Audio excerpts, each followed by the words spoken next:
Brasil Cidadão. Sempre trazendo notícias da atualidade do Brasil e do mundo.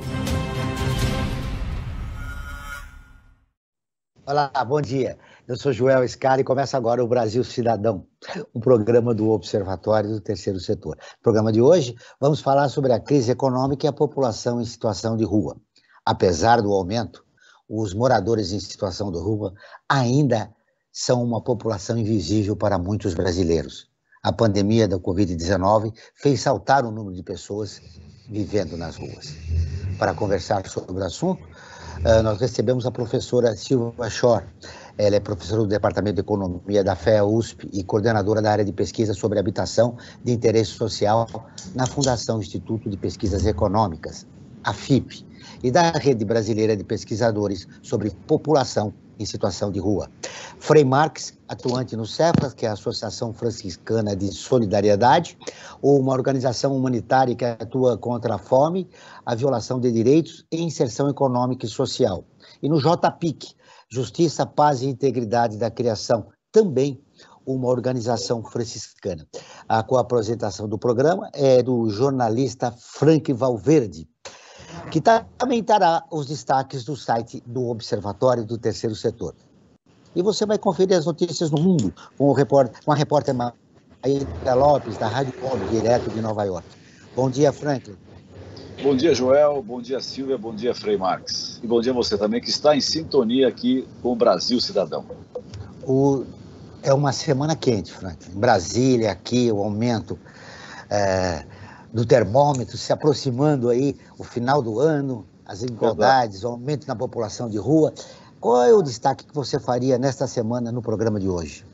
Olha, Joel, eu quero iniciar com o destaque da Tsai Soruí, a brasileira, que foi a primeira, aliás, a única brasileira a discursar na abertura da COP26, que é a Conferência do Clima que está ocorrendo lá em Glasgow, na Escócia, E dentro do discurso dela, um discurso muito bonito, muito importante e mobilizador de todos e de todas, uma frase que ela colocou que é importantíssima: a preservação do meio ambiente não é só tarefa dos povos originários, é uma tarefa de todos nós. Isso acho que é fundamental, isso deveria reverberar em toda a sociedade brasileira, principalmente, porque a Amazônia, que é nossa, está sendo destruída paulatinamente, e acho que é importantíssimo esse alerta da Tsai Soruí, que é a fundadora do Movimento da Juventude Indígena de Rondônia.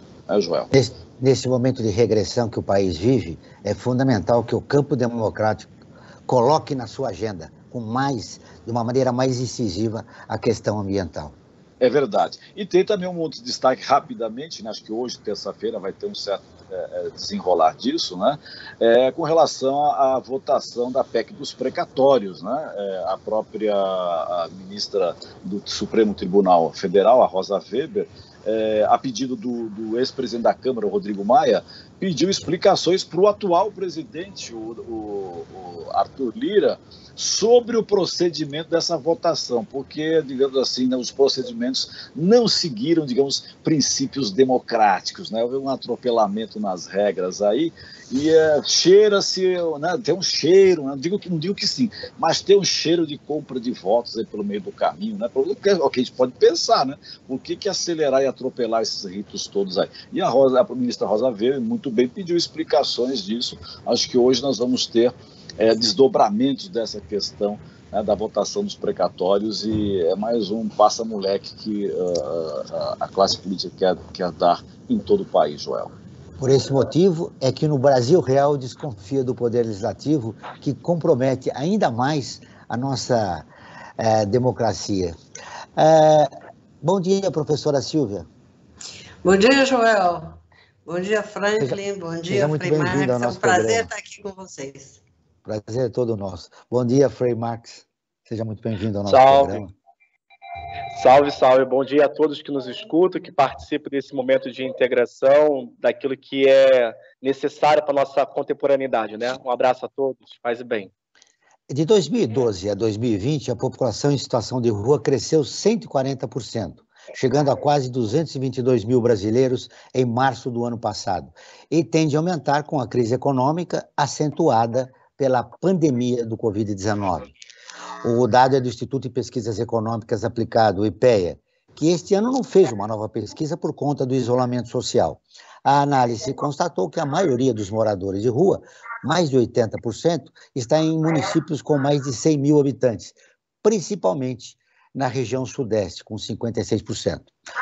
Professora Silvia, esse aumento é provocado, claro, pelo aumento da desigualdade, que tem reflexo com o desemprego do país, né?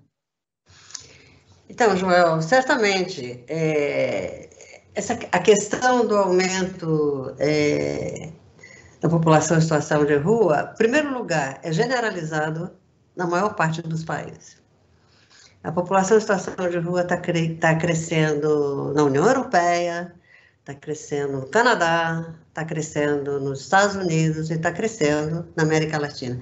É claro que, no Brasil, portanto, é claro que a gente tem acesso e a qualidade da informação é diferenciada, dependendo do país, dependendo da região que você está olhando, mas a população em situação de rua está crescendo no mundo inteiro. O debate... Reflexo da onda neoliberal?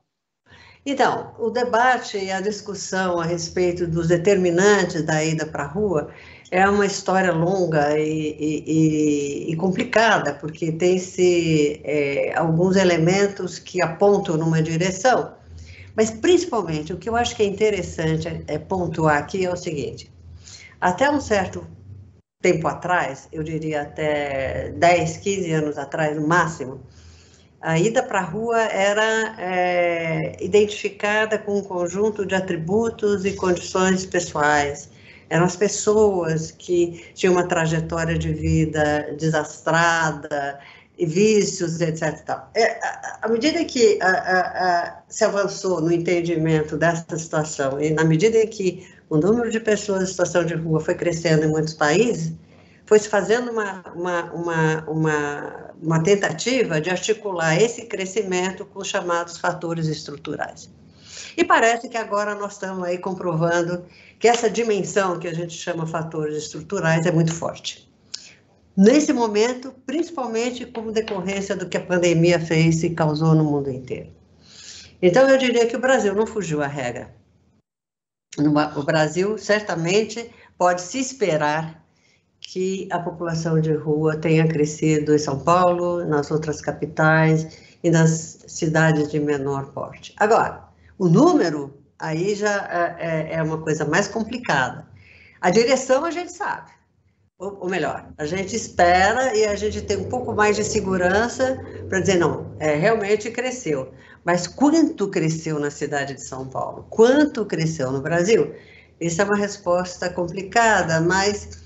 E eu me pergunto, qual é a importância da gente saber esse número, né? A importância, é claro, que está ligada ao fato de que é uma referência importante para você fazer apropriação de recursos orçamentários, planejar políticas públicas, etc. Tal. Mas eu diria para você, cresceu. Cresceu, né? E cresceu bastante, né? E, inclusive acentuado, como eu disse no início do programa, motivado pela pandemia.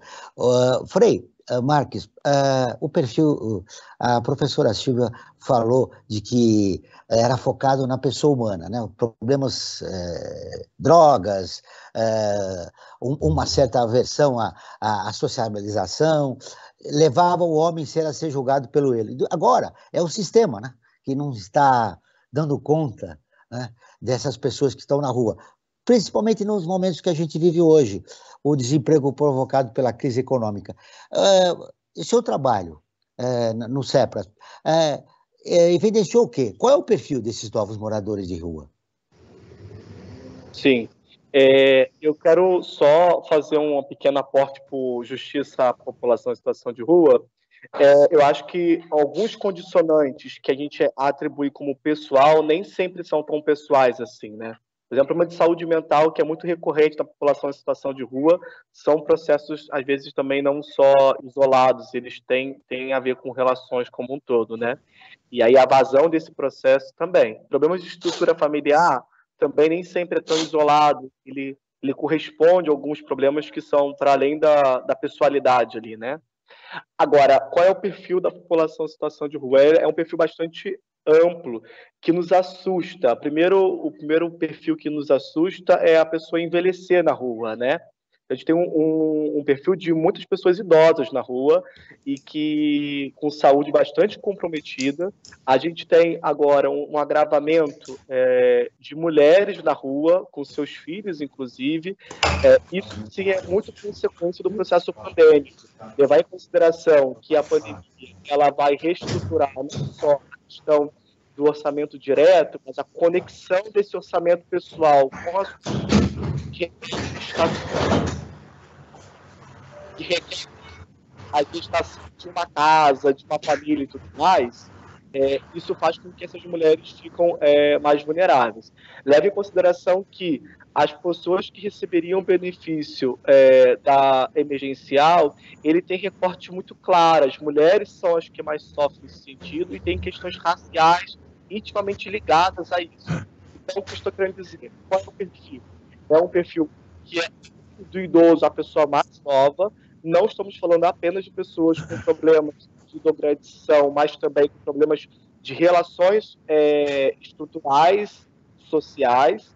Estou falando de alguém que vem a rebote, com certeza, com a pandemia. Você vê famílias na rua e a gente vê claramente um recorte social a partir de opções estruturais do nosso país. Então, a população negra, a população de periferia são os primeiros a sofrer esse processo, né? E aí tu vê claramente várias organizações sociais se movimentando para dar o mínimo de estrutura para isso, como o movimento para não ter despejo de pessoas no período pandêmico, o movimento de luta para que as pessoas não percam seus empregos que já estavam carecendo, o fortalecimento das mais forma de que a gente claramente. Professora Silvia, o Frei Marx falou dos idosos, das mulheres, dos negros, e que compõem esse novo perfil dos moradores de rua. Como poderemos criar, nesse momento, políticas públicas emergenciais, fora desse auxílio emergencial? Nós temos notícia que o governo acabou, né, com Bolsa Família, por exemplo. Vai colocar num lugar que deveria começar esse mês e ainda está enrolado aí no Congresso Nacional a votação dessa iniciativa. Eu quero ver como é que a senhora acredita que nós podemos combater de uma maneira emergencial essa situação, já que mulheres, idosos e pessoas negras estão compondo esse novo perfil do morador de rua. Joel, olha, Frei Marx descreveu aí as características relevantes da população em situação de rua, mas o fato de que a população de rua ela é heterogênea, ela tem uma diversidade, sempre teve.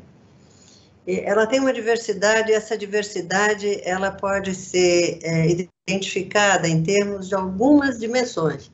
Uma é idade, que o Frei Marx apontou, gênero, né? Muitas mulheres agora passam a rua. A proporção de mulheres em relação ao total da população de rua sempre foi pequena, e é no mundo inteiro. Aqui em São Paulo, por exemplo, sempre oscilou em torno de 15%, 17%. A gente está aguardando aí os novos dados para ver quanto cresceu e se cresceu de fato. Mas o que eu queria dizer é que a população em situação de rua, a gente sabe que ela é heterogênea, sempre foi. Aqui no Brasil, particularmente, né? Agora, essa condição da pandemia, essa desestruturação do mercado de trabalho, aumentando substancialmente o número de moradores informais, né, de trabalhadores informais, onde o risco, né, de perda de moradia, de perda de renda, e com a possível consequência de ida para as ruas, está aumentando, certamente aumentou. Agora, a composição da população de rua, ela é diversificada, mas a gente não tem ainda informações e observações suficientes para dizer como a composição se alterou frente a esse baque que foi a pandemia no Brasil. Então, as informações que chegam e a avaliação das pessoas que trabalham com a população de rua apontam o aumento de famílias, apontam o aumento de mulheres, apontam o aumento de crianças. Isso rebate, claro, na estruturação das políticas públicas para fazer face a essa nova condição, ou nova ou acentuada condição. Então, a gente sabe que a população de idosos, muitas vezes, ela é associada aos que a gente chama de moradores de rua crônicos. Essa condição é uma condição que ela é destacada porque você precisa atender a essa população mediante políticas públicas, com políticas muito específicas, porque são moradores de rua que nós chamamos de crônicos. Agora, você tem outros... Quanto tempo ele consegue sobreviver nas ruas? Tem muitos. Alguns estão há muitos anos na rua. A gente encontra moradores de rua com 15, 20 anos na rua.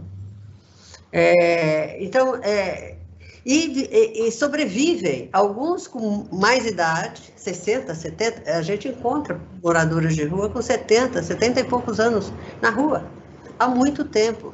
São chamados crônicos. E você olha para esse grupo, do ponto de vista de formulação de políticas públicas, mediante um conjunto de alternativas que são compatíveis com essa situação. Só que a população não se esgota com esse grupo. Você tem outros grupos. E agora, por exemplo, o que tá surgindo como uma forte indicação é que esse grupo de mulheres, famílias e crianças ganhou uma dimensão que não era tão forte até algum tempo atrás.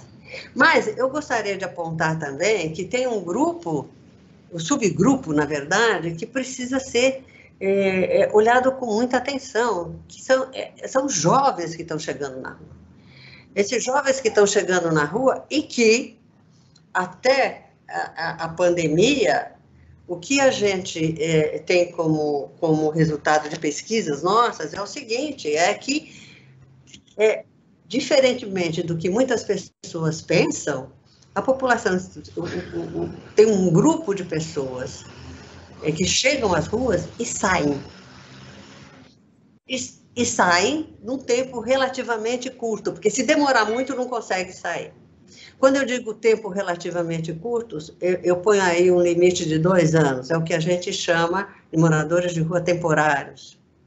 Eles saem, e tem muitos jovens. Esses são integrantes dessas famílias que foram despejadas, quando ele consegue uma ocupação, ele volta a morar nos cômodos, nos chamados cortiços, enfim. É isso? Joel, olha, eu não tenho informação para dizer para você exatamente quem são, mas eu diria que até a ocorrência da pandemia, a gente identifica em cada um dos censos que foi realizado, pelo tempo de rua, né, pela medição, a mensuração do tempo de rua, que um grupo de pessoas sai.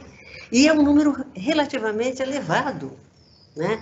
Numa conta bem aproximada, entre 2010 e 2015, aproximadamente mais de 1.000 pessoas saíam por ano da rua.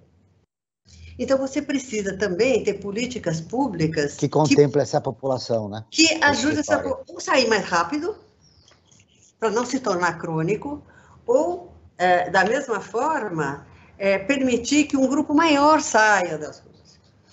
Com a pandemia e com esse aumento de trabalho informal, com as dificuldades de manutenção da moradia, despejo, com o esgotamento das alternativas informais de moradia na cidade de São Paulo, a política pública vai ter que ser mais robusta e mais diferenciada.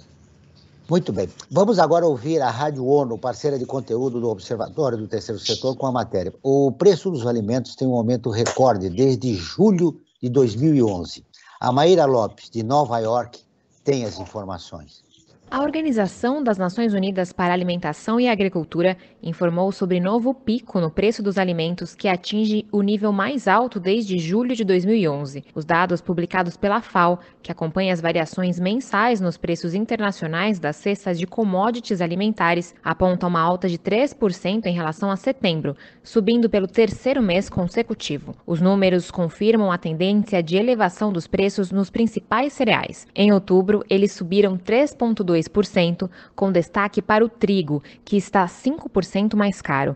A disponibilidade global baixou devido às colheitas reduzidas nos principais exportadores. A FAO também observou o aumento do óleo vegetal em 9,6% no último ano, atingindo um recorde histórico. O valor do óleo de palma registrou a quarta alta em outubro, sustentada por preocupações sobre a produção em queda na Malásia, causada pela escassez de mão de obra. Já o açúcar registrou queda de 1,8%, a primeira após 6 aumentos mensais consecutivos. O declínio foi resultado da demanda de importação global limitada e perspectivas de grandes suprimentos exportáveis da Índia e da Tailândia, bem como o enfraquecimento do real brasileiro em relação ao dólar americano. Os laticínios também acompanham a tendência, subindo 2,6 pontos em relação a setembro. A principal razão é a forte demanda global de importação de manteiga e leite em pó, em meio aos esforços dos compradores para garantir o abastecimento e aumentar os estoques. Da ONU News em Nova York, Mayra Lopes. Continuamos com o Brasil Cidadão, programa do Observatório do Terceiro Setor. Hoje estamos falando sobre a crise econômica e a população em situação de rua, com a professora da Universidade de São Paulo, Silva Schott, e o Frei Marques, da Associação Franciscana de Solidariedade. Agora vamos para o Momento ODS com Frank Valverde.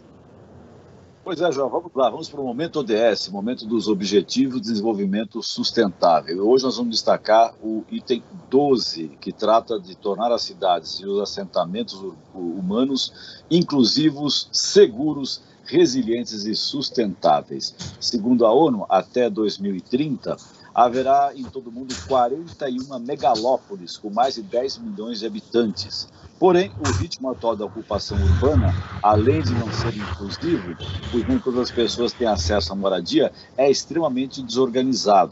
E muitas pessoas ficam colocadas em espaços de risco, com áreas como, por exemplo, áreas de alagamento ou de desabamento, além de sofrer cronicamente de saneamento, falta de saneamento básico, falta de iluminação, e ainda sofrem com uma falta de outras infraestruturas necessárias para uma vida decente e correta, digamos, do ponto de vista da cidadania para essas pessoas. Então é importante esse ponto 12 do movimento ODS nosso, que trata do objetivo de desenvolvimento sustentável, né? Tornar as cidades e os assentamentos humanos inclusivos, seguros, resilientes e sustentáveis, Joel. Eu queria aproveitar o momento também que nós estamos falando para destacar a nossa enquete, né? A cada programa que nós exibimos aqui na Rádio Brasil Atual, nós apresentamos uma enquete, nós realizamos uma enquete, para sentir um pouco a temperatura, né, sobre o tema que nós vamos abordar. Não é uma pesquisa com aprofundamento científico, mas serve para ter uma noção de como é que anda a coisa. E para esse programa aqui, nós fizemos a seguinte questão nessa nossa enquete. O número de pessoas em situação de rua aumentou em sua região? E olha a resposta das pessoas que responderam essa questão. 95% das pessoas que responderam essa nossa enquete disseram que sim, que o número de pessoas morando na rua, na sua região, aumentou. Ou seja, é um número dramático. Se você pensar que foi 95% das pessoas que constataram isso, que na sua região as pessoas estão morando na rua, seja na marquise de um prédio, embaixo de um viaduto, enfim, né? Ou numa praça, com a sua barraquinha, ou com caixa de papelão, como a gente tem visto, é uma situação dramática que o país vive. Eu tenho uma questão aqui, tanto para a Silvia como para o Marco. Eu sei que a solução para isso passa por uma política econômica, efetivamente. Mas o que poderia ser feito de uma forma assim emergencial para amenizar essa situação? Atitudes que poderiam ser feitas. Eu começo essa questão pelo Frei Marques. Muito bem. Primeiramente, só fazer um aporte meu irmão, que você fez um link muito importante sobre algumas questões, sobre a cidade, a população da cidade, mas no começo dessa reflexão sobre a COP26, né? Onde a gente vê claramente a fala da nossa representante brasileira, de novo, a única representante brasileira com fala, que não deveria ser assim, ela fala sobre o ponto que as coisas são corresponsáveis. Os problemas das cidades vão interferir não só na cidade, nós estamos falando de problemas que são maiores. Os dados isolados também mostram um desejo mesquinho de não mexer em problemas que são maiores. O problema que a gente está vendo de desigualdade social no Brasil não começou com a pandemia, ele vem anterior à pandemia. Por não querer se tomar parte disso, que a gente vê um agravamento da desigualdade social nesse período. Isso é consequência clara do aumento de pessoas em situação de rua. E também mostrando que a forma da cidade não se preparar para essa realidade desigual mostra um desinteresse dessa população. E daí você vê a precariedade da vida da cidade e as consequências também dos interesses mercadológicos da cidade em toda a esfera social. Por isso que eu penso que a relação de a gente poder mitigar isso que tu nos apresenta é justamente repensar a função da cidade. E aí dela como um todo. Você não pode ter uma política como nós temos, em que você não consegue imaginar que as pessoas têm direito à moradia. Eu estou falando de uma rediscussão do processo de direito à moradia das pessoas. Não é possível que a gente entenda que as políticas públicas sejam sempre centrais, as periferias com precariedade, inclusive, às vezes até de escolaridade da juventude. Não é possível que a segurança continue sendo armada e colocando a juventude em uma situação de extrema vulnerabilidade da sua segurança e com o horizonte da sua vida de uma forma militarizada. Isso tem consequências social que está se relacionar com a público. Então, grosso modo, é óbvio que a gente precisa de uma política econômica de migração de renda, seja ela qual for, porque a gente vê claramente dizendo que a gente vai entrar em um estado de fome, isso é claro. Vai ser necessário claramente discutir a relação do trabalho, porque a política de regulação do trabalho foi extremamente desqualificada e não pensou no trabalhador. Então, de como que a gente consegue dar essa segurança do trabalho, discutir a moradia e depois, claramente, discutir qual o interesse que norteia as políticas orçamentárias do nosso país. Porque, claramente, ele é uma política que não prevê a integração das pessoas e, muito menos, prevê que as pessoas, como a nossa irmã falou, que são vulneráveis nessa situação, que são os indígenas, originários, as pessoas de periferia, eles não estão sendo pensados, mas são responsabilizados pela sua própria pobreza que não foi que eles geraram. Então, essa discussão acho que precisa ser feita. Professora Silvia.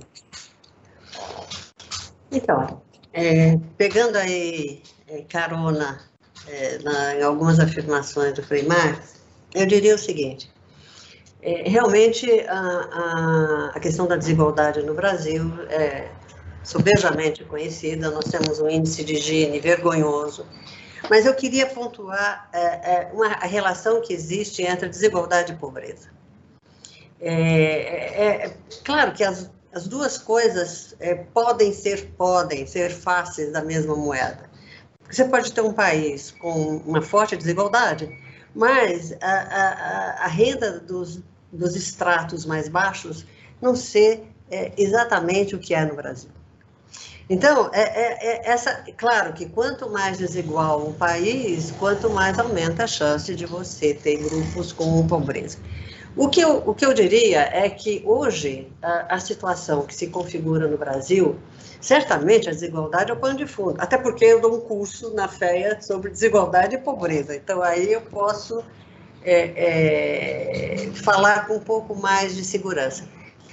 É claro, mas no momento em que nós vivemos, o que os brasileiros, eu acho que deveriam se dar conta é que nós estamos num estado de pobreza, não só de pobreza, daquilo que a gente chama pobreza extrema.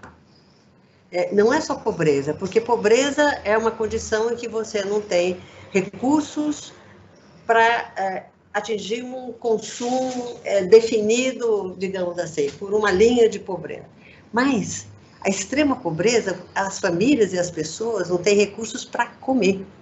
Essa é a definição de extrema pobreza. As pessoas não têm recursos suficientes para comprar uma cesta de alimentos. Então, eu quero crer que hoje nós estamos vivendo uma situação no Brasil com um impacto da extrema pobreza, da pobreza. E, claro, isso tudo rebate em desigualdade. Mas o que vem na frente é a questão da pobreza. E aí, sabemos também que a redução desses níveis escandalosos de pobreza, primeiro, leva tempo. Segundo, precisa de um esforço, que é um esforço de políticas públicas, mas é um esforço que não passa só pela... Professora, quando a senhora fala leva tempo, quanto? Porque nós temos uma geração de jovens que estão na rua. Será essa geração será uma geração perdida? Não, eu não diria, eu não sou tão pessimista assim, né? Mas eu diria que é um plano de governo de longo prazo. 5 anos. Quanto você acha, qual é o tempo, Joel, que a gente imagina que vai ser necessário para a gente restaurar condições mínimas econômicas, políticas, sociais no Brasil? Não vai ser em um ano. Não vai ser... Se imagina no mínimo 2 anos, né? Assumir um novo governo no ano que vem. Então, o que é absolutamente imprescindível é que esse projeto, esse plano comece. Seja definido e comece, porque senão é 1 ano, 5, 10 ou nunca. Então, se esse projeto... Agora, a questão da pobreza e a questão no rebate com a desigualdade são condições que a gente sabe que não são condições... por exemplo, não é que nem desvalorização do dólar, que pode, uma medida, rapidamente mexer na taxa de câmbio e ela se alterar. Não é assim. E lembrando que as desigualdades aumentaram, né, durante a pandemia. Ah, sim, claro, né? Mas, enfim, é preciso começar esse plano. E esse plano é um plano que exige um projeto de Brasil, um projeto distributivo, uma coesão social que eu, sinceramente, infelizmente, eu não vejo muito presente, e políticas macroeconômicas que permitam você restaurar certas condições macroeconômicas de crescimento de emprego junto com algumas diretrizes distributivas. Então, diretrizes distributivas, quem falou em distribuir renda foi o Frei Marx. Frei Marx, num momento como hoje, a professora Silva diz que leva tempo, nós precisamos de um projeto voltado para isso. Por exemplo, um imposto para ricos nesse momento do país ajudaria a acentuar a solução desse problema? Sim, devo dizer que eu concordo com o que a professora fala, inclusive da morosidade de um processo de implementação da saída dessa extrema pobreza, mas eu como um religioso, né, eu fico um pouco, não é pessimista, eu fico quase que amedrontado sobre a realidade, porque se a gente vai passar 5 anos, e aí ela fala, eu também concordo com ela, com esse tempo, isso a gente tem que levar no perfil do povo de rua, pode ser que essas pessoas tenham dificuldade de sair da rua depois. Lembra que ela falou? Isso é verdade. As pessoas, quanto mais tempo demoram na rua, mais tempo tem dificuldade de voltar. Então, isso é uma coisa que deve levar em consideração. E aí, eu acho que você coloca, meu irmão, uma questão seríssima, porque a gente tem que ter interesses. E aí eu acho que, claro, a taxação das grandes fortunas é uma grande saída. Não porque a gente está de olho grande na que é dos outros, mas é porque a gente tem consciência de como que nós construímos aquilo que é dos outros, né? Então, a desigualdade social é uma construção política intencional sobre uma economia. E se a gente muda a intenção dessa gestão, então você pode mudar também as normas que está dada sobre isso. Então, eu não acho só que é uma saída, mas eu acho que é uma necessidade em países que têm uma das maiores desigualdades que a gente tem na esfera global, né?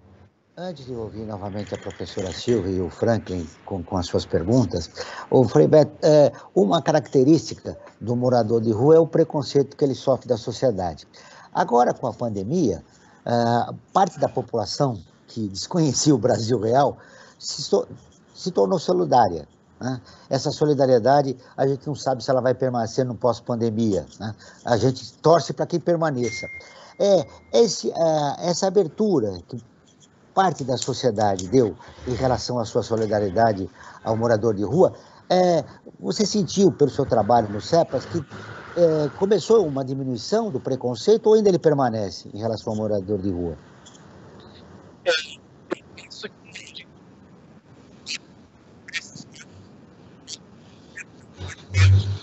Professor, você pode repetir, por favor, que nós não ouvimos.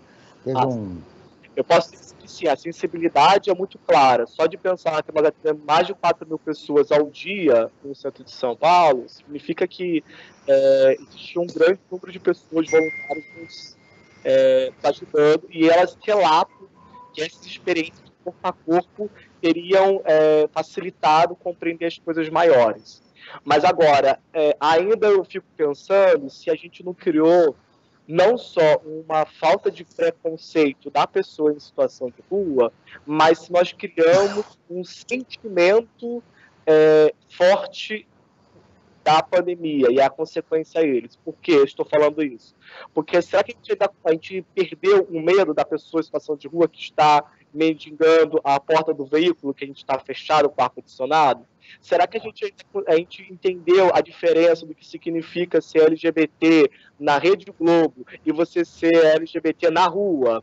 Será que a gente conseguiu entender o que significa você ser uma mulher de família e uma mulher em situação de rua? Essa construção maior, eu acho que ela está por vir, mas perguntas como essas nos fazem repensar. Então a gente tem sentimento de empatia para a rua, agora a gente pensar quem é essa pessoa.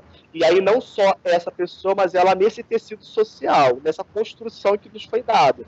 Então, pensar a população de rua hoje é um convite de repensar a forma com que a gente lida com os grandes problemas em situação extrema. E aí eu acho que a gente está com a abertura, mas acho que a gente carece de dar um pouquinho a pensar que as pessoas aí precisam matar uns aos outros, ou que tem intolerância religiosa, ou que tem que é racista declarado, embora diga que isso não é racismo, né? Então, há de se pensar que ainda tem um caminho aí, porque eu não sei se as pessoas estariam tão satisfeitas de acolher o extremo de vulnerabilidade dessas construções sociais, né? Frank Valverde. Então, João, vamos dar um destaque importante no nosso site. Eu gostaria de começar por aí, antes de entrar numa questão tanto para a Silvia como para o Frei Marques, né? Eu convido a todos e todas que visitem, né, observatório3setor.org.br, o 3 em numeral, e lá vamos encontrar inúmeras matérias que tratam sobre N assuntos importantes para o dia a dia das pessoas se sintonizarem com o terceiro setor e também com a realidade que o mundo e o Brasil está vivendo. Entre as matérias de destaque nós temos uma que diz que a vida das famílias brasileiras que buscam comida no lixo, a que ponto nós chegamos, que está diretamente ligada ao tema de hoje, né, dos moradores de rua frente a essa crise econômica que nós estamos vivendo. Há uma outra também, do outro lado do mundo, né, a família afegã vende filha de 9 anos para casamento no homem de 55, né, ou seja, a pessoa volta aí milênios atrás, não digo nem séculos, milênios atrás, esse tipo de atitude. Viu, Franklin? É o fenômeno do casamento infantil. Infantil, exatamente. O Brasil é o 5º país no mundo em casamento infantil. Nós aqui no Observatório, nós já tratamos algumas vezes, acho que até está na hora de voltar essa pauta novamente aqui nos nossos programas. É absurdo que o Brasil seja o 5º país do mundo em casamentos infantis. E a matéria que eu quero dar um destaque especial é a seguinte: em 25 anos, 55 milhões de pessoas foram resgatadas do trabalho escravo no Brasil. Joel, olha só, somente em 2020, 942 pessoas foram resgatadas do trabalho escravo em todo o país. A pandemia vem agravando o cenário propício para a exploração trabalhista e fortalecendo a subnotificação, né? Está tudo meio parado, muito trabalho remoto, enfim, ou seja, a fiscalização não é tão aprofundada como era alguns anos atrás.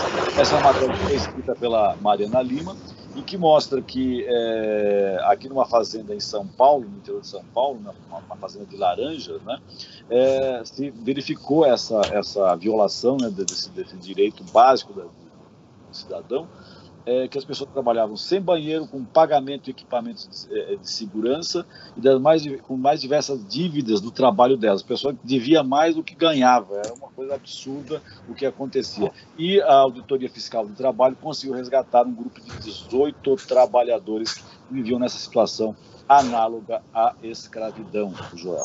E eu tenho uma questão importante para colocar, tanto para a Silvia como para o Frei Marx, que é a seguinte: nós vemos aí, a pergunta é básica, vocês têm esperança nesse atual governo, uma política que contemple as pessoas em situação de rua, visto que, por exemplo, o ministro da Economia, o Paulo Guedes, ele é dono de offshore lá fora, com milhões lá investidos, ou seja, um empresário que, ao invés de investir no seu país, leva o dinheiro para fora. Qual a esperança que se pode ter nisso? Acho que é importante a gente retomar essas histórias para as pessoas começarem a refletir na situação que nós estamos vivendo. Agora eu vou começar pela Silvia. Antes que a Silvia responda, Silvia, diga, com o fim do Bolsa Família, o Auxílio Brasil, caso seja aprovado no Congresso, deverá ser pago ainda nesse mês de novembro, de R$ 400. E aí, quando fala em esperança, a gente tem que lidar com o dado de realidade. Essa iniciativa é uma resposta adequada para o aumento da desigualdade no país? Então, vocês levantaram tanta coisa importante, o Frei Marx também, que a gente precisa ir de umas 3 ou 4 horas conversando. E olha, nós estamos caminhando quase para o final, já com mais 15, 20 minutos de programa. Então, deixa eu fazer uma última colocação. Muito pontual. Eu vou citar certos pontos e não há condição de desenvolvê-los por causa das restrições que nós temos de tempo. Primeira coisa que eu queria pontuar é a seguinte: solidariedade e ausência de preconceito de maneira nenhuma se equivalem. Você pode ser solidário, você pode entender a situação das pessoas em situação de rua, mas simultaneamente você não considerá-los como cidadãos. Eu acho que o pulo do gato é você entender que eles são cidadãos brasileiros tanto quanto nós. Esse é um passo importante, porque eles se tornam instantaneamente pessoas de direito de tudo que o Brasil tem para dar, para oferecer e para cobrar como deveres da população brasileira. Então, não é a mesma coisa. E infelizmente, eu sou muito pouco otimista em relação à possibilidade do preconceito ter diminuído frente ao aumento de solidariedade. A gente é solidário, às vezes, com os outros, com os diferentes de nós, com aqueles que estão numa situação que a gente lamenta, mas que não faz parte do nosso mundo. Esse é o primeiro ponto. A gente é solidário filosoficamente, né? Na prática, e você pode, você leva alimentos, você leva cobertor, mas ele não é um cidadão como nós. Você está ajudando um grupo que é de outro mundo, de outro universo. Esse é o primeiro. Mas é ótimo que façam isso, porque, na verdade, o cobertor, o alimento, ajuda a mitigar a tão penosa situação que essas pessoas vivem. Bem rapidamente, o segundo ponto é a questão do tempo que leva para políticas, por exemplo, esse governo, para políticas de reestruturação da economia, das condições de mercado de trabalho, de restauração dos direitos sociais dos cidadãos, leva. Não é curtíssimo prazo, o que não significa que não haja necessidade de se fazer coisas no curtíssimo prazo. As pessoas morrem no curto prazo. Então, você pode ter pessoas desabrigadas, em situações extremamente penosas, você não vai esperar um plano de 5 anos para atender essas pessoas. O que a gente vê nos países, de um modo geral, são políticas emergenciais e a mais importante de todas elas é o abrigamento. Então, as pessoas que estão, por exemplo, a Inglaterra, principalmente, o UK menos, mas a Inglaterra em particular, conseguiu abrigar 95% das pessoas que estavam na rua durante a pandemia. e moradias provisórias, transitórias e assim por diante. Então, o que eu queria pontuar... O importante destacar, viu, Silvia, que aqui no Brasil a solução foi que, com a ajuda do Poder Judiciário, famílias que não conseguiram pagar, que perderam o emprego, não conseguiram pagar o aluguel, foram colocadas na rua, Pois é. despejadas dos imóveis onde moravam. Pois é. Rapidamente, só para não ficar a impressão que a única coisa que se pode fazer são políticas de médio e longo prazo, estruturas macroeconômicas. Não, tem muita coisa que pode ser feita do ponto de vista emergencial. O terceiro ponto que eu também queria comentar aqui rapidamente também com vocês é o seguinte: o governo federal, políticas para a população em situação de rua. O que eu queria pontuar é o seguinte: primeiro que pela portaria, não é portaria, pelo decreto que foi que passou pela presidência da República em 2009, no fundo você acaba entendendo que a responsabilidade das políticas com a população em situação de rua é um ente municipal, que é o principal responsável. Isso não exime as outras esferas, né, de competência estadual, de competência federal, de se responsabilizarem também pela condução de políticas e atendimento à população em situação de rua. Olha só. Passando a lei na Câmara, Política Nacional para a População em Situação de Rua vai ser votada. Aí sim, o governo federal vai se responsabilizar muito mais diretamente pelas políticas de população em situação de rua. Mas é um texto que deve ser objeto de uma especificação das leis que vão fazer referência a essa lei maior, e tem a dimensão política, que eu não preciso falar, que vocês sabem muito mais do que eu, e tem aí uma capacidade de análise muito mais clara do que eu tenho. Mas... Eu preciso, nós temos mais 15 minutos de programa, e eu preciso ouvir vocês a respeito de alguns assuntos. De acordo com a FGV Social, a paralisação da economia somada à interrupção em dezembro do primeiro auxílio emergencial de R$ 600 levou milhões de brasileiros à miséria. Em 2019, o Brasil tinha cerca de 24 milhões de pessoas, 11% da população vivendo com menos de R$ 246 por mês, em situação de extrema pobreza. A cifra subiu para 35 milhões, 16% da população, de acordo com a FGV, que utilizou dados da Pesquisa Nacional por Amostragem, o PAD, né, contínua. A classe C, com a renda familiar de R$ 2.004, de acordo com a FGV, está sendo empurrada para as classes D e E. Essas, por sua vez, muitas vezes são empurradas para as ruas. E aí eu teria uma pergunta para vocês, mas eu preciso, antes dela, de fazer aqui um convite a você, ouvinte, para seguir o Observatório do Terceiro Setor nas redes sociais e acompanhar informações do Brasil e do mundo sobre direitos humanos, causas e projetos sociais. No Instagram, @Observatório 3 Setor, e no Facebook, facebook.com/Observatório 3 Setor. Nossos programas de rádio também estão disponíveis no canal do Observatório no YouTube. Lá também você encontra entrevistas e quadros de Como Você Sabia e Você Conhece, que mostram aspectos ignorados da história e refletem sobre a sociedade brasileira. No canal também você pode assistir às lives realizadas pelo Observatório toda quinta-feira, às 17 horas. Basta buscar por Observatório 3 em numeral Setor. Repetindo, Observatório 3 em numeral Setor. Franklin, eu queria informações suas, porque nós estamos caminhando para o último bloco do programa. É verdade, João. Aqui estamos avisando que nós temos mais 10 minutos, né? E eu queria falar sobre as campanhas do Observatório, rapidamente, as duas campanhas importantes que o Observatório desenvolve. A primeira delas é o Observatório em Movimento. Nós temos ouvido uma série de especialistas das mais variadas áreas do conhecimento para saber qual a melhor forma de você viver esse momento de pós-pandemia. E mesmo de final de pandemia, esperemos, né? Vamos ter uma visão positiva e otimista a esse final de pandemia, já que já tem muita gente se vacinando, né? Então, como viver a pós-pandemia. E para isso, nós estamos entrevistando vários vários especialistas de várias áreas do conhecimento. Os conteúdos do Observatório em Movimento você encontra no nosso site, observatório3setor.org.br, o 3 em numeral. E uma outra campanha que é importante, que é uma nova ferramenta que está sendo colocada aí, que é Apoie o Terceiro Setor, uma plataforma online de financiamento coletivo para organizações da sociedade civil com projetos em diversas áreas. Para saber mais sobre essa ferramenta, que é importantíssima, convido a todos e a todas que visitem apoie3setor.org.br.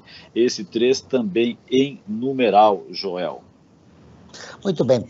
Professora Silvia, eu não sei se a senhora participou dessa pesquisa, lançada em janeiro de 2020, a partir de dados coletados em 2019, ou seja, durante a pandemia não houve coleta de dados. O último censo da população em situação de rua, realizado pela Prefeitura de São Paulo, identificou 24 mil pessoas sem teto na cidade.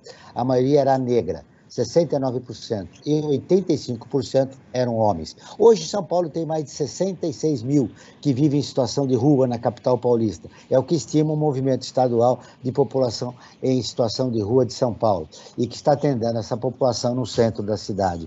Esses são os dados mais recentes que nós temos. A primeira da Prefeitura, que é a coleta de 2019, e outra que é a coleta agora, já contemplando a pandemia.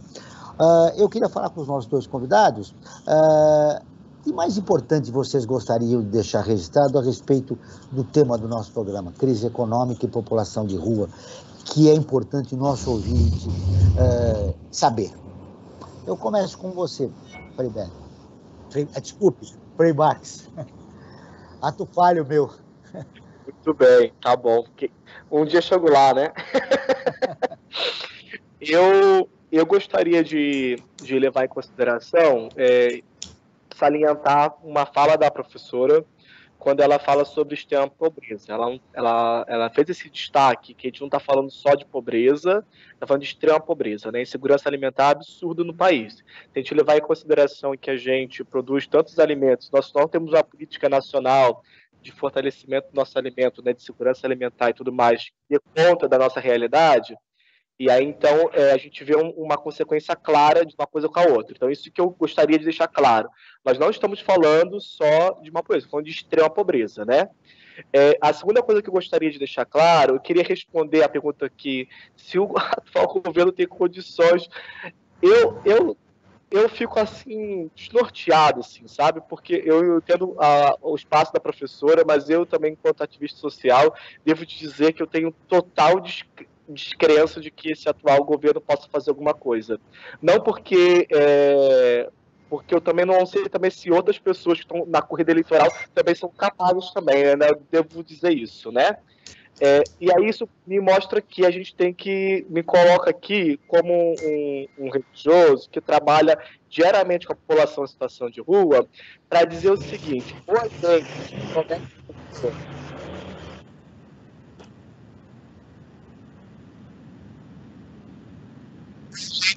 fazer uma síntese daquilo que nós realmente desejamos construir no nosso país, daquilo que nós temos, ou a gente não resolve o nosso problema. Porque não basta agora eu perceber que o atual governo seja ruim. Ele é muito ruim. Quem não viu isso é porque não quer ver mesmo, não adianta nem conversar mais, né?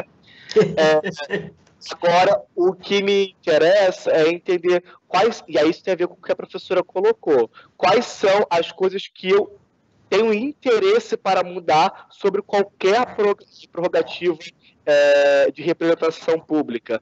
Porque nós estamos com um problema no nosso país que não é só do presidente, com toda a corja que ele tem. Nós temos um problema de todos os poderes, inclusive legislativo. Então, a gente precisa repensar como que a gente quer se colocar na sociedade e quais são os interesses que vão nortear essa relação.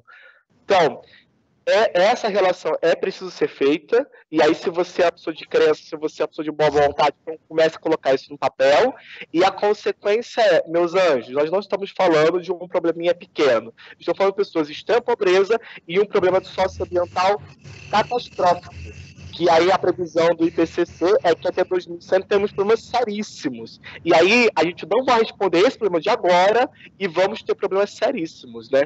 Então, parabéns, você vive num mundo em que você não pode cruzar os braços ou suas descendências não terão dignidade à vida. É isso que eu tenho para dizer. Franklin, 30 segundos para suas considerações finais.